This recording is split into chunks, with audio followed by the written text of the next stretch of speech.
प्रिय भक्तगण, आज हम आपको एक कथा का श्रवण करा रहे हूं, जो सुनने मात्र से आपके जीवन में सुख, संपत्ति और धन की वर्षा होगी। तो चलिए कथा को प्रारंभ करते हैं। अगर आप यह कहानी सुन रहे हैं तो पूरा सुनिए। इस कथा को आधा अधूरा छोड़कर जाने की गलती मत करिएगा, क्योंकि इस पवित्र कथा को पूरा सुनने से मनचाहा फल की प्राप्ति होगी। इसलिए इस कथा को पूरा सुने। आप शिव भक्त हैं तो भोलेनाथ का अनादर ना करें। हिंदू धर्म में सबसे पूजनीय देवताओं में से एक भगवान शिव को कई नामों से पुकारा जाता है, जैसे शिवा, नीलकंठ, भोले भंडारी, शिवाय, शंकर भगवान आदि। देश भर में भगवान शिव से जुड़े 12 ज्योतिर्लिंग हैं, जिनमें से महाकालेश्वर ज्योतिर्लिंग सबसे प्रसिद्ध है, जो मध्य प्रदेश के उज्जैन में स्थित है। भगवान शिव के इस भव्य ज्योतिर्लिंग की ख्याति दूर दूर तक फैली हुई है। महाकालेश्वर ज्योतिर्लिंग उज्जैन की शिप्रा नदी के तट पर स्थित है। तो चलिए आज हम आपको महाकालेश्वर ज्योतिर्लिंग के महत्व और कथा के बारे में बताते हैं। महाकालेश्वर ज्योतिर्लिंग की पूजा ब्रह्म मुहूर्त में की जाती है। इस दौरान भगवान शिव को भस्म का श्रृंगार किया जाता है। भगवान शिव की भस्म आरती पूरी दुनिया में प्रसिद्ध है।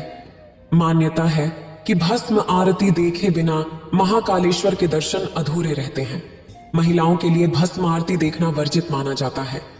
मंदिर परिसर को इल्तुतमिश ने 1234 में उज्जैन पर आक्रमण के दौरान नष्ट कर दिया था। ज्योतिर्लिंग को खंडित कर दिया गया था और माना जाता है कि आक्रमण के दौरान चुराई गई जलाधारी लिंगम को सहारा देने वाली संरचना के साथ इसे पास के कोटितीर्थ कुंड मंदिर के पड़ोसी तालाब में फेंक दिया गया था।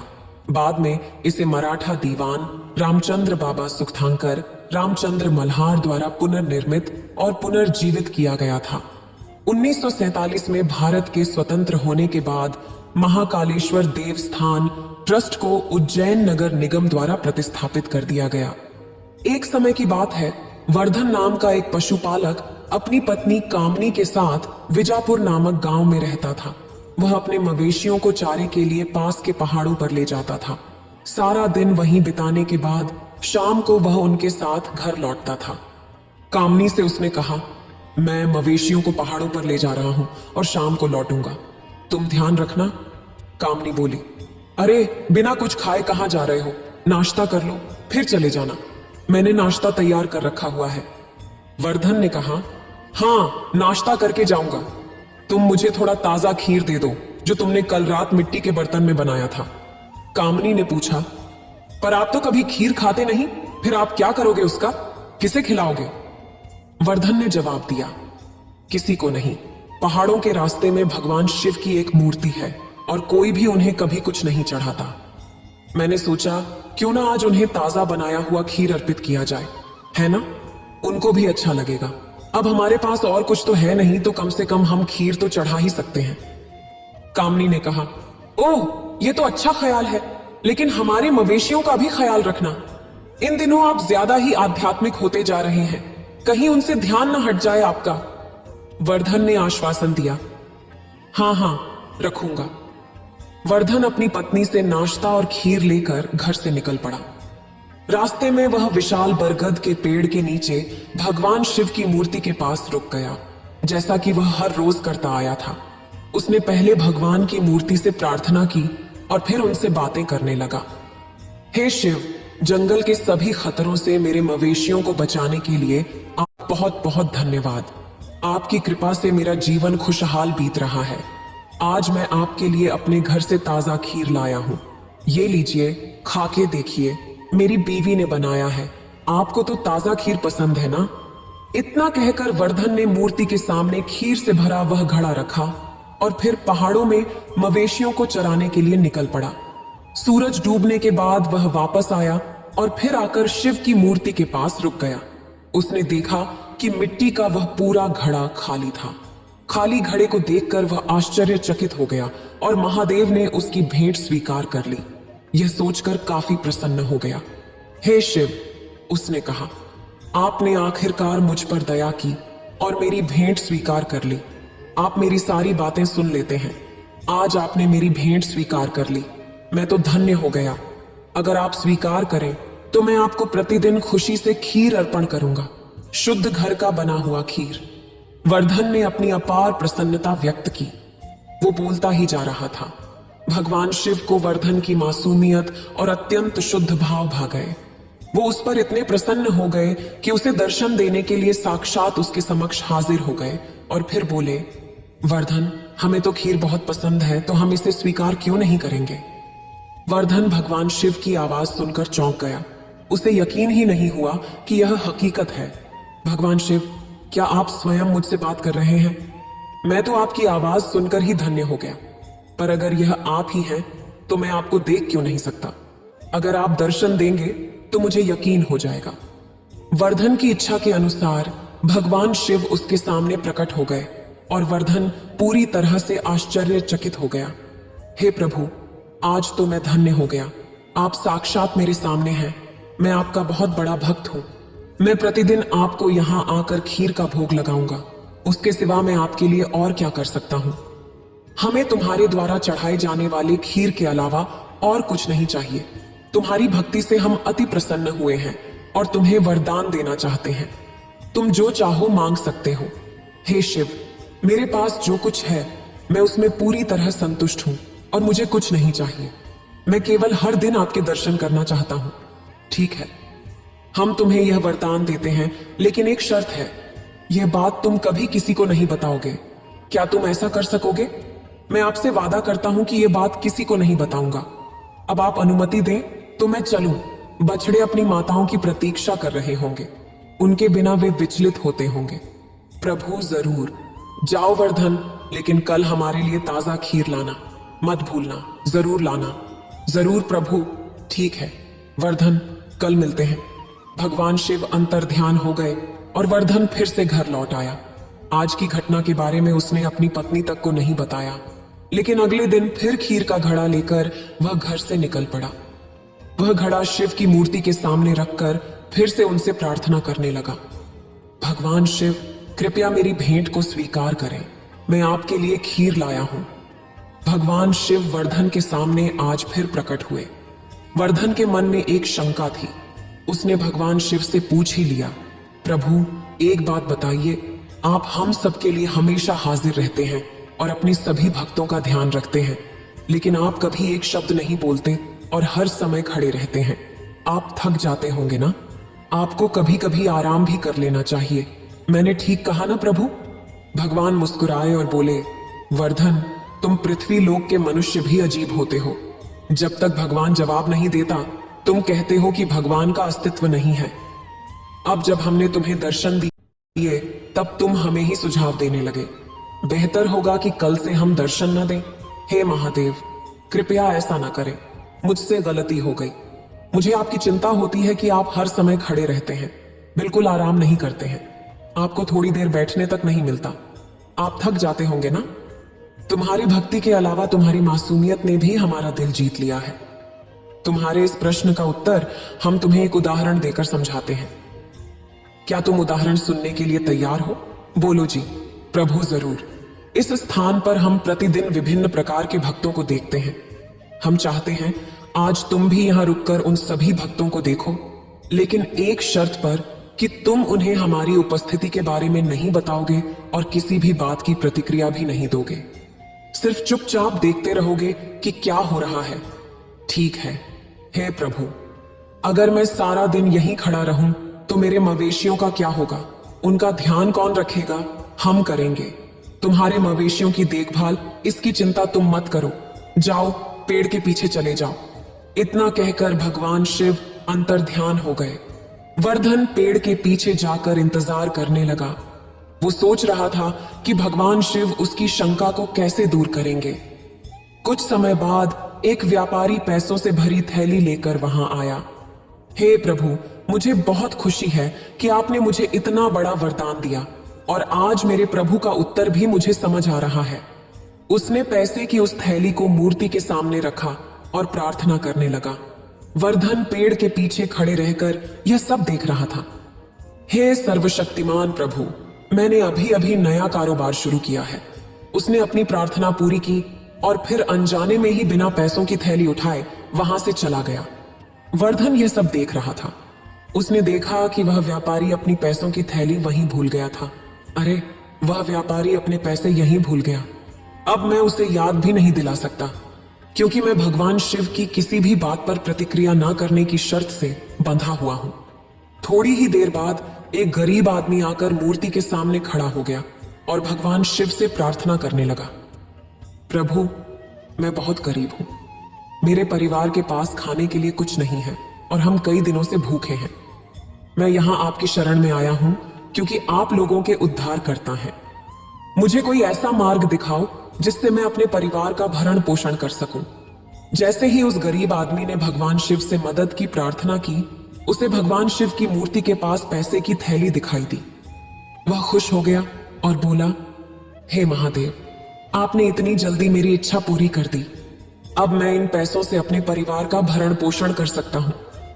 आप बहुत दयालु हैं। प्रभु, वह गरीब आदमी पैसे की थैली लेकर वहां से खुश होकर निकल गया और उसके तुरंत बाद एक और भक्त आया। वह शिवाय नाम का एक सपेरा था जो प्रार्थना करने लगा, मेरे प्रिय शिव, मैं सांपों को पकड़ने और लोगों की जान बचाने के अपने काम से खुश हूं, लेकिन मुझे कभी कभी डर लगता है। मेरे जीवन का कोई भरोसा नहीं है और मेरे परिवार में कमाने वाला और कोई नहीं है।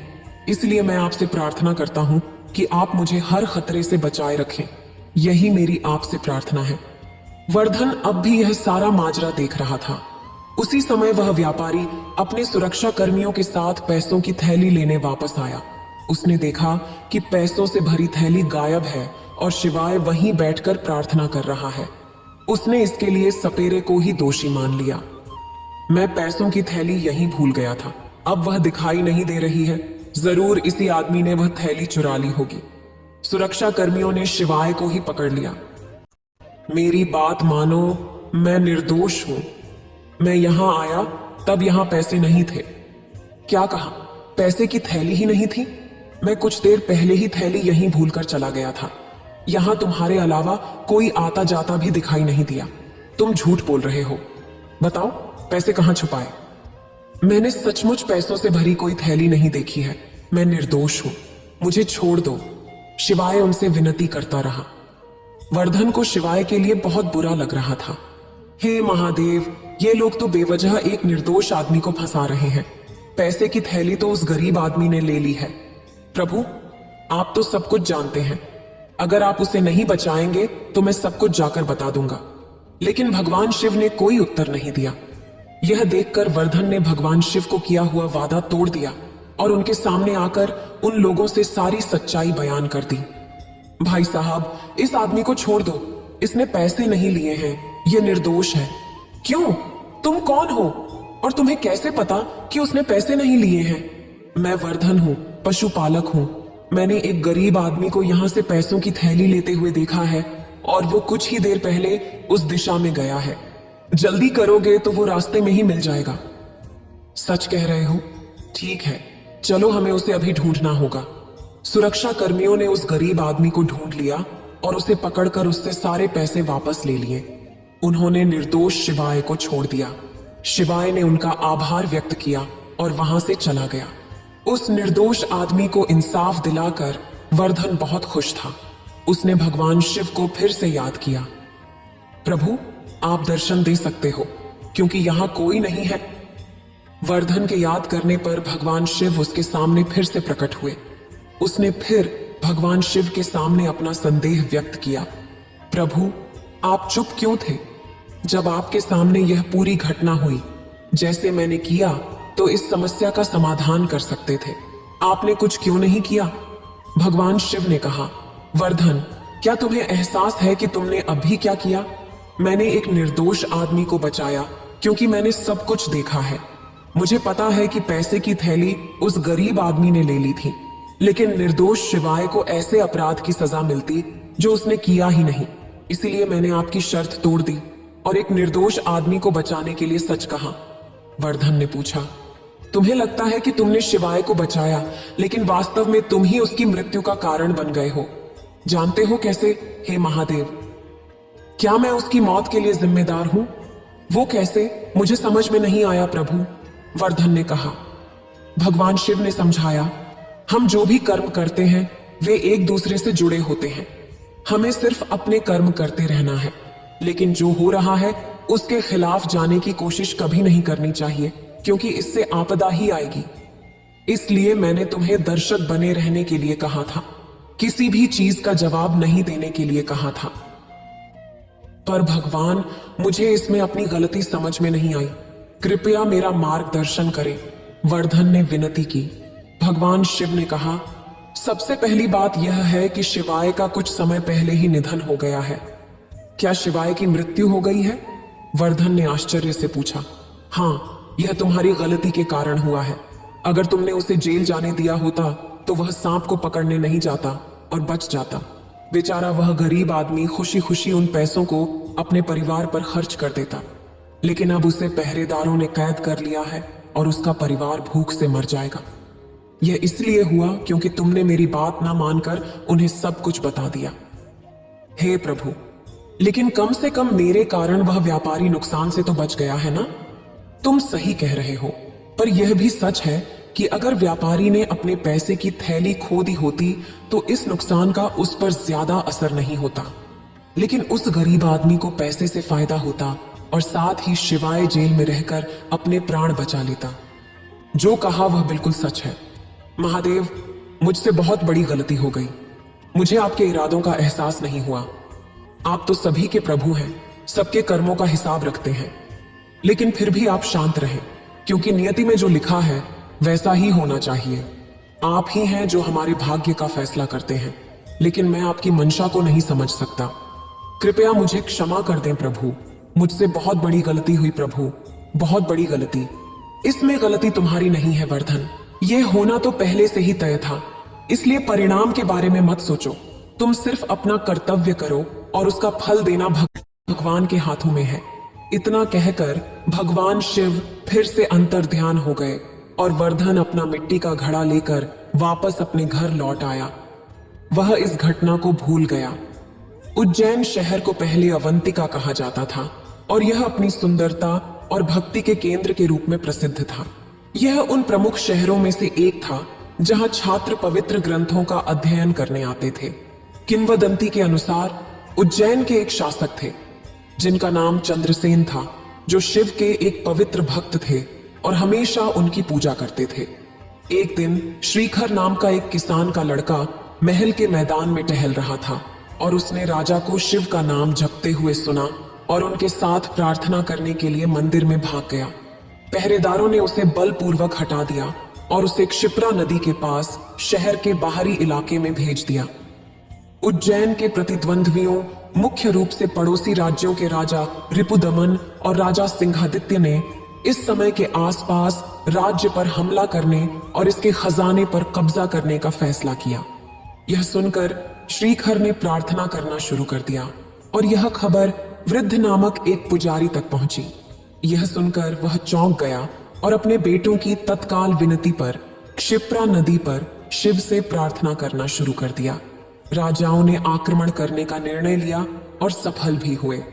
शक्तिशाली राक्षस दूषण, जिसे ब्रह्मा द्वारा अदृश्य होने का वरदान प्राप्त था, की सहायता से उन्होंने शहर को लूटा और सभी शिव भक्तों पर हमला किया। अपने असहाय भक्तों की विनती सुनकर शिव अपने महाकाल रूप में प्रकट हुए और राजा चंद्रसेन के शत्रुओं का नाश किया।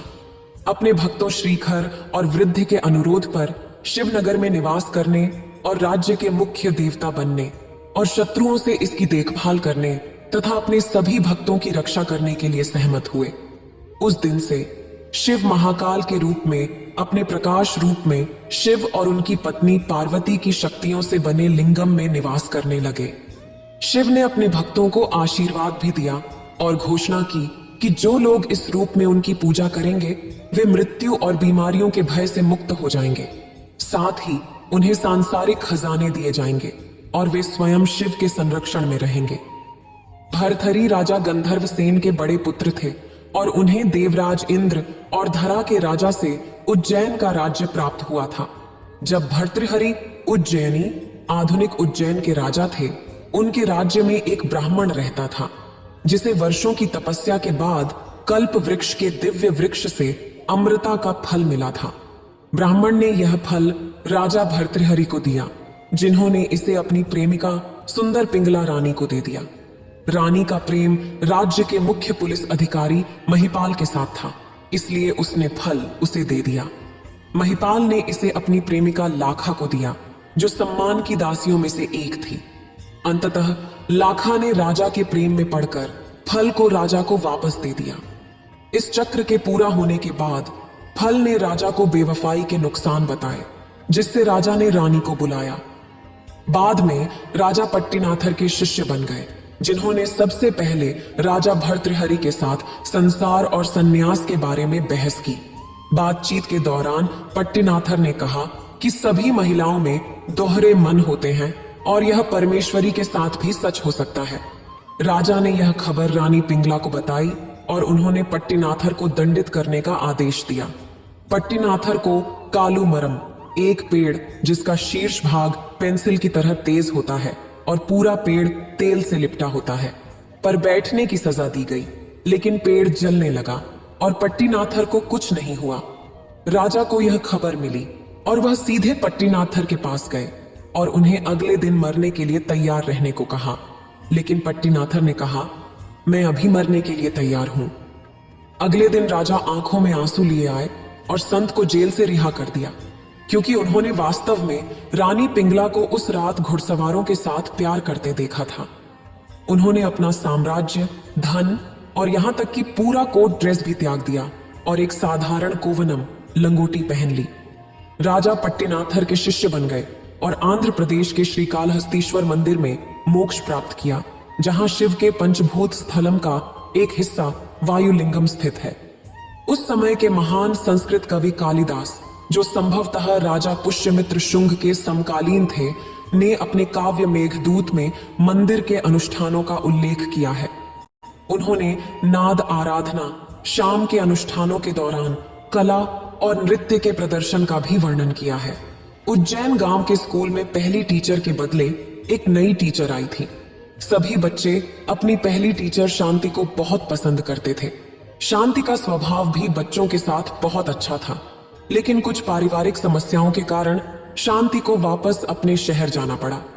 नई टीचर का पहला दिन था। बच्चे लाइन में खड़े थे। हाँ, तो मेरा नाम है सुनीता, टीचर ने कहा। सभी बच्चे सुनीता का नाम दोहराते हैं, लेकिन उनमें से एक बच्ची कृष्णा नाम ठीक से नहीं ले पा रही थी। इधर लड़की, क्या नाम बुलाया तूने मेरा? सुनीता ने पूछा। सुनीता, कृष्णा ने कहा। कृष्णा के ऐसा कहते ही सारे बच्चे जोर से हंस पड़े। यह देखकर सुनीता का पारा चढ़ गया। उसने हाथ में पकड़ी डंडी जोर से कृष्णा के हाथ पर मारी। कृष्णा चिल्ला पड़ी और हंसते हुए बच्चे सहम गए। बड़ी हंसी आ रही थी ना तुम सबको, अभी बताती हूं, सुनीता ने कहा, और सबको डंडे से बहुत पीटा। बच्चों का रो रो कर बुरा हाल था। अगर किसी ने भी अपने घर जाकर कहा कि आज स्कूल में पिटाई हुई है, तो फिर मुझसे बुरा कोई नहीं होगा, सुनीता ने धमकी दी। सुनीता के गुस्से से भरी लाल आंखों से बच्चे इतने डर गए कि उनमें से कुछ बच्चों का तो बाथरूम में निकल गया। गरीब मासूम बच्चे सुनीता से डर गए थे। घर जाकर किसी भी बच्चे ने स्कूल में पिटाई की बात अपने घर वालों को नहीं बताई। ध्यान से सुन लो तुम सब, कल 20-20 रुपए स्कूल लेकर आना। अगर कोई नहीं लाया तो उसकी क्या हालत होगी, यह उसी समय पता चल जाएगा।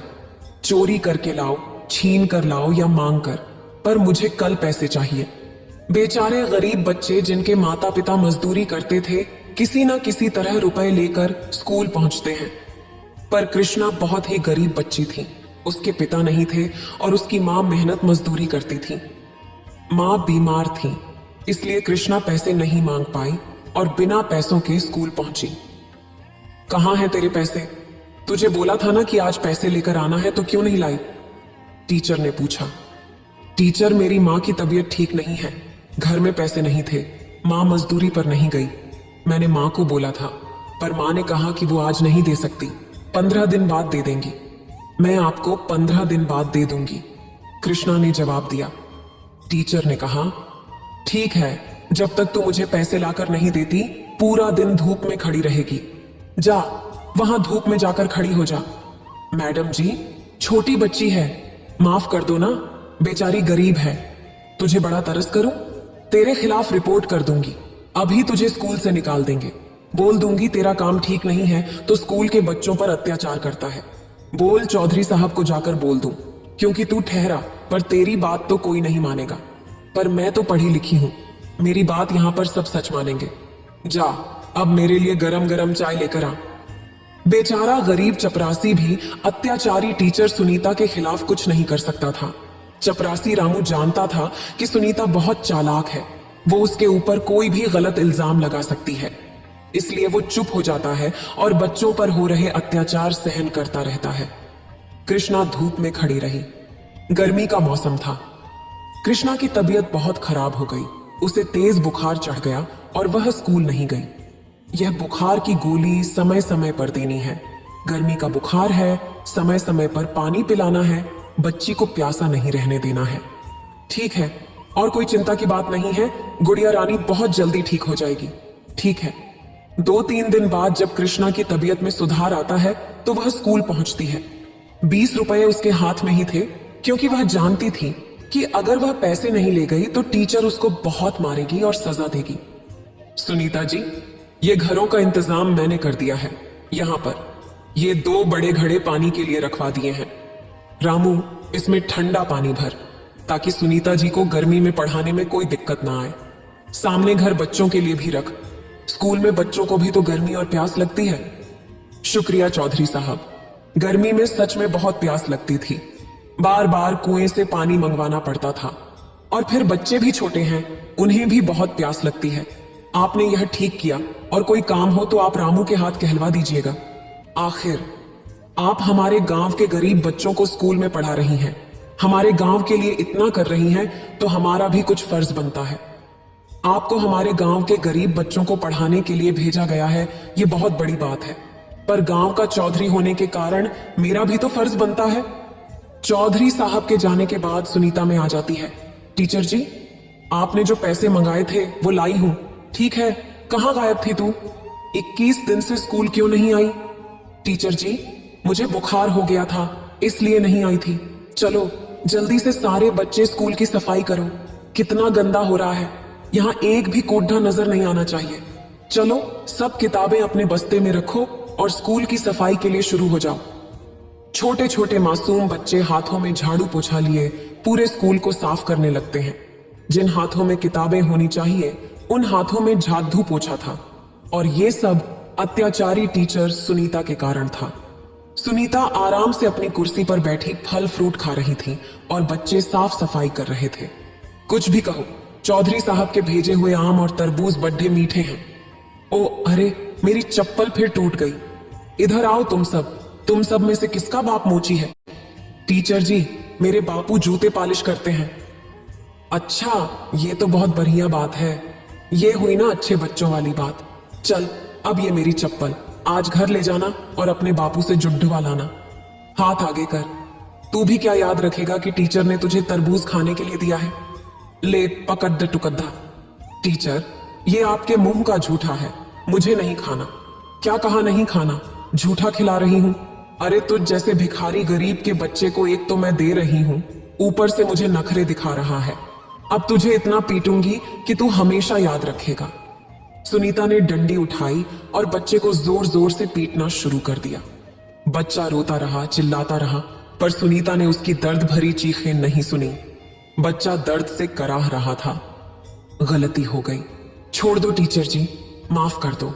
किसी तरह चपरासी रामू उस बच्चे को सुनीता से छुड़वा लेता है, पर रामू बहुत परेशान हो चुका था। सुनीता ने हद पार कर दी थी। उसे समझ ही नहीं आ रहा था कि वो किस तरह से सुनीता की सच्चाई चौधरी और गांव के सब लोगों को बताए। बच्चे भी बहुत डरे हुए थे। और फिर एक सुबह, आज दूसरे घड़े में तो पानी ही नहीं है, बहुत प्यास लग रही है। वे दूसरे घड़े में देखते हैं, शायद उसमें पानी होगा। दोनों बच्चियां दूसरे घड़े से पानी लेने के लिए जाने लगती हैं, पर जैसे ही कृष्णा घड़े को हाथ लगाने लगती है, अचानक से सुनीता वहां आ जाती है और कृष्णा का गला दबा देती है। टीचर जी, छोड़ो, मेरा गला दुख रहा है, मेरा दम घुट रहा है। मेरे से बिना पूछे गरीब भिखारे मेरे घड़े को हाथ लगाती है। आज तेरी खैर नहीं। तभी रामू के साथ गांव के चौधरी साहब और बाकी गांव वाले भी आ जाते हैं, जिनमें कृष्णा की मां भी होती है। छोड़ उस लड़की को साहब आप। अरे मैं तो। तभी कृष्णा की मां सुनीता को जोरदार थप्पड़ लगाती है। कृष्णा अपनी मां से लिपट कर रोने लगती है। मां, ये टीचर बहुत गंदी है, बहुत मारती है मेरी बच्ची। ललन इंस्पेक्टर साहब को फोन मिलाता है। इस टीचर को कड़ी से कड़ी सजा होगी। माफ कर दीजिएगा चौधरी साहब, आइंदा नहीं करूंगी। चौधरी साहब, कब से सोच रहा था कि अत्याचारी टीचर की शिकायत करूं। पता नहीं भगवान ने मुझे कहां से हिम्मत दे दी और मैंने आपको कल रात सब कुछ सच सच बता दिया। आपकी आंखों के सामने गुनहगार है। चौधरी साहब, इन गरीब मासूम बच्चों पर बहुत अत्याचार हुआ है। कहते कहते रामू रो पड़ता है। आज उसने हिम्मत की और गांव के गरीब बच्चों को एक अत्याचारी टीचर से मुक्ति दिला दी। सुनीता को सजा हो जाती है और उसके सारे सर्टिफिकेट छीन लिए जाते हैं। उसके क्रूर और अत्याचारी स्वभाव के कारण आज उससे एक टीचर का पद छिन जाता है। सबके आग्रह करने पर फिर से बच्चों की प्रिय टीचर शांति को वापस बुला लिया जाता है। शांति भी जब बच्चों के साथ हुए अत्याचार के बारे में सुनती है तो उसकी भी आंखें भर आती हैं। मासूम बच्चे बहुत खुश थे क्योंकि उन्हें अपनी प्यारी टीचर फिर से मिल गई थी। उसी गांव में श्यामलाल रमन कुमार के घर नौकरी करता था। रमन कुमार का बेटा गौरव एक बड़े स्कूल में पढ़ता था, जबकि श्यामलाल का बेटा दीपू एक सरकारी स्कूल में पढ़ता था। गौरव और दीपू दोनों ही पढ़ाई में होशियार थे और अपने अपने स्कूल के अच्छे बच्चों में गिने जाते थे। मेरा रिपोर्ट कार्ड मिल गया, मैं क्लास में फर्स्ट आया हूं। अरे वाह गौरव, मुझे पता था मेरा बेटा इस बार भी क्लास में फर्स्ट आएगा। अरे श्यामलाल, दीपू भी तो अपनी क्लास में फर्स्ट आया। अभी कुछ देर पहले ही वो भी अपना रिपोर्ट कार्ड दिखा रहा था। जी साहब, वो भी अपनी कक्षा में अव्वल आया है। पापा, सरकारी स्कूल में पढ़कर तो कोई भी फर्स्ट आ जाता है, वहां की पढ़ाई तो बहुत आसान है। दीपू ने कोई बड़ा काम नहीं किया। एक छोटे से स्कूल में गौरव, ये लो लड्डू, मैं फर्स्ट आया हूं ना।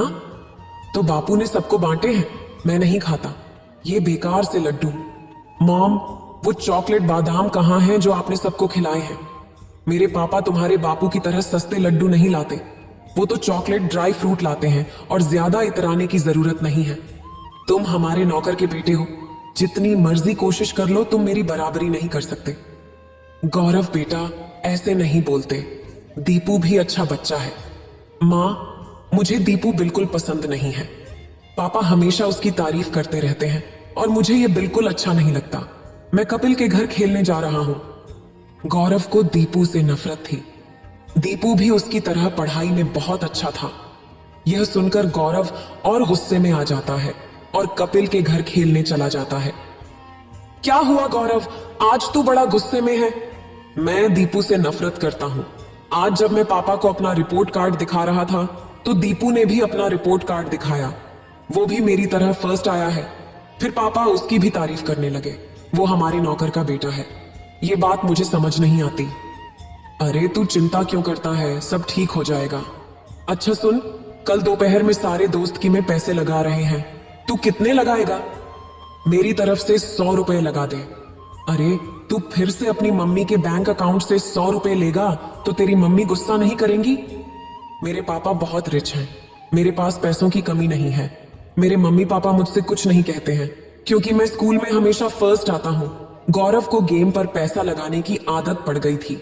वह आए दिन अपने दोस्त कपिल और बाकी दोस्तों के साथ ऑनलाइन गेम खेलता और उस पर पैसे लगाता। गौरव पढ़ाई में अच्छा था, इसलिए उसकी मम्मी भी उसे अकाउंट से पैसे लेने के लिए कुछ नहीं कहती थी। गौरव, तुमने मम्मी के अकाउंट से आज फिर 100 रुपए निकाले हैं। पापा, वो मेरा ऑनलाइन ग्रुप गेम चल रहा है तो उसी के लिए चाहिए थे। अरे मुझे पता है, गौरव ने मुझे बता दिया था कि वो 100 रुपए ऐड कर रहा है। बेकार में गुस्सा होते रहते हो मेरे लाल। वो तो ठीक है संध्या, पर चलिए आप नाश्ता कीजिए, बच्चे हैं आपस में लगे रहते हैं। संध्या रमन की बातों पर ध्यान नहीं देती। गौरव को गेम खेलने की आदत पड़ती जा रही थी। एग्जाम नजदीक थे। एक दिन गौरव, क्या बात है, आजकल लग रहा है तुम पढ़ाई पर ध्यान नहीं दे रहे हो। तुम्हारी मैम का फोन आया था, तुम 2 दिन से ट्यूशन में लेट पहुंच रहे हो। मम्मी, वो एग्जाम आ रहे हैं ना, तो मैं कपिल के घर बैठकर पढ़ाई करता हूं। हम दोनों साथ में ही ट्यूशन जाते हैं तो पढ़ते हुए समय का पता नहीं चलता। अच्छा, यह बात है, तुम कपिल के घर बैठकर एक्स्ट्रा टाइम में पढ़ाई कर रहे हो, ये बहुत अच्छी बात है। उधर दीपू भी अपनी आने वाली परीक्षाओं की तैयारी कर रहा था। बापू, इस बार मुझे फिर से फर्स्ट आना है, देखना मैं खूब मेहनत करूंगा। मुझे पता है मेरे बेटे, तुम पढ़ाई में बहुत मेहनत कर रहे हो। देखना, तुम्हारा यह जोड़ा हुआ विद्या धन एक दिन तुम्हारे बहुत काम आएगा और तुम एक दिन हम सबका नाम रोशन जरूर करोगे। चलो दीपू बेटा, अब आकर ये दूध चावल खा लो, मैंने तुम्हारी पसंद के बनाए हैं। और तुम कहां जा रहे हो? माँ, मैं अपनी कक्षा के बच्चों के साथ साइंस म्यूजियम देखने जा रहा हूँ। वहां पर विज्ञान से संबंधित बहुत से उपकरण हैं। टीचर बता रही थी कि हमें वहां जाने से बहुत कुछ सीखने को मिलेगा। अच्छा, यह तो बहुत अच्छी बात है। दीपू स्कूल के बच्चों के साथ साइंस म्यूजियम देखने जाता है। वहां उसे प्राइवेट स्कूल के बच्चे भी दिखाई देते हैं, जिनमें गौरव भी होता है। गौरव, यह तो वही लड़का है जो कई बार तेरे घर पर भी देखा है। अरे, ये हमारे नौकर श्यामलाल का ही तो लड़का है। गरीब नौकर का बेटा है यह। हाँ, ये नौकर का बेटा है। फिर तो यह भी नौकर हुआ। सब बच्चे दीपू पर हंसने लगते हैं। दीपू घर आकर सुस्त और उदास हो जाता है। बापू, सब बच्चे मुझे नौकर का बेटा कहकर चिढ़ा रहे थे। सब बच्चे मेरे ऊपर हंस रहे थे। अरे मेरे बच्चे, तू इतनी सी बात पर बुरा मान गया। मैं तुझे इसलिए पढ़ा लिखा रहा हूं ताकि तू बड़ा आदमी बन सके और पैसे कमा सके। श्यामलाल की बातों को सुनकर दीपू में हिम्मत आ जाती है और वह खुश हो जाता है और मन लगाकर पढ़ाई करने लगता है। अगले दिन जब दीपू स्कूल जाता है तो उसकी टीचर उसे पूरे साल अच्छा करने के लिए पुरस्कार देती है। दीपू ने पूरे साल बहुत मेहनत करके अव्वल स्थान पाया है, इसलिए दीपू को स्कूल की तरफ से कक्षा में best student of the year का अवार्ड दिया जा रहा है। और मुझे यकीन है कि आने वाले फाइनल एग्जाम में भी दीपू फर्स्ट क्लास पास होने की पूरी कोशिश करेगा। Thank you.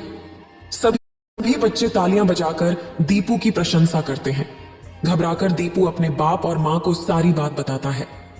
अरे वाह, ये तो बहुत सुंदर पुरस्कार है। जीते रहो मेरे बच्चे। बापू, मैं ये पुरस्कार रमन अंकल को दिखाकर उनका आशीर्वाद लेना चाहता हूँ। ठीक है बेटा, चलो उनका भी आशीर्वाद ले लो। संध्या, तुम्हारे बैंक अकाउंट से 1 लाख रुपए निकल गए और तुम्हें पता भी नहीं चला। मैं भला इतने पैसे एक साथ कहां खर्च करूंगी? मुझे भी कुछ समझ नहीं आ रहा, ये सब कैसे हो गया। रुको, मैंने बैंक से सारी डिटेल निकलवाई है। बैंक की तरफ से ही फोन आया था। रमन बैंक वालों से फोन पर बात करने लगता है। श्यामलाल और दीपू भी वहीं खड़े थे। हो गया सत्यानाश, मोबाइल फोन तुम्हारे बेटे ने बेवकूफी में 1 लाख रुपए न जाने किस ऑनलाइन गेम में लगा दिए। अब भुगतो। और है कहां ये गौरव? वह तो कपिल के साथ ट्यूशन गया है। मेरे फोन पर गौरव के ट्यूशन से फोन आया है। गौरव ट्यूशन नहीं आ रहा जी? ठीक है, गौरव पिछले 1 हफ्ते से ट्यूशन नहीं जा रहा। तभी गौरव आ जाता है। क्यों गौरव, ट्यूशन से आ गए? जी पापा, अब आप झूठ भी बोलने लगे हो। आपने 1 लाख किसी ऑनलाइन गेम में लगा दिए और 1 हफ्ते से ट्यूशन भी नहीं जा रहे हो। 2 दिन बाद तुम्हारे फाइनल पेपर हैं। पापा मम्मी, सॉरी, मैं कपिल के बहकावे में आ गया था और उसी की वजह से आज मैं स्कूल टेस्ट पेपर में भी पहली बार फेल हो गया। अरे श्यामलाल, तुम कब आए? और दीपू बेटा, ये तुम्हारे हाथ में क्या है? जी, ये आज मुझे स्कूल में बेस्ट स्टूडेंट का अवार्ड मिला तो आपका आशीर्वाद लेने आ गया। जीते रहो बेटा, खूब तरक्की करो।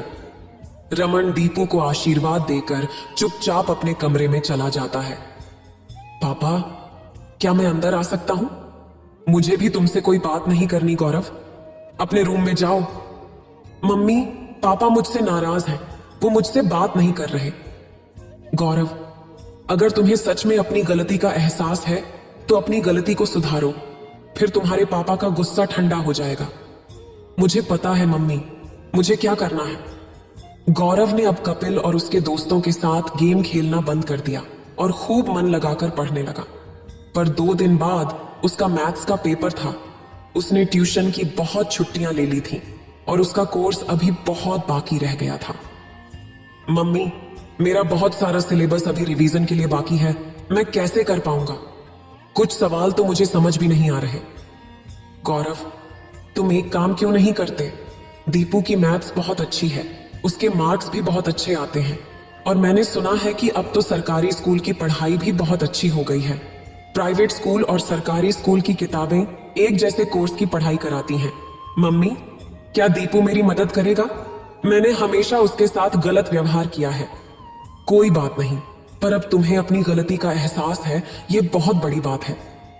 श्यामलाल, दीपू को जरा बुला लाओ। गौरव को मैथ्स में उसकी सहायता चाहिए। हाँ हाँ मालकिन, मैं अभी बुला लाता हूं।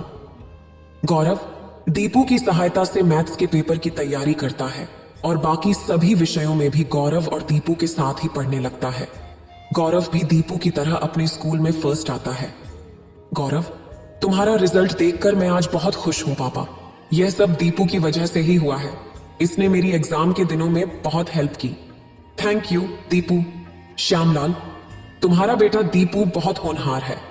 देखना, यह एक दिन जरूर बड़ा आदमी बनेगा। रमन अंकल, एक दिन मैं भी आपकी तरह ही बड़ा बिजनेसमैन बनूंगा। दीपू की बातों को सुनकर श्यामलाल की आंखों में खुशी के आंसू आ जाते हैं और वह दीपू को गले से लगा लेता है। इस वीडियो को बोलते समय कोई त्रुटि हो तो मैं क्षमा चाहती हूँ। उम्मीद है आप सभी को यह वीडियो अच्छी लगी होगी। अगर आप शिव के सच्चे भक्त हैं तो चैनल को सब्सक्राइब और वीडियो को लाइक करके कमेंट में हर हर महादेव लिख दीजिए।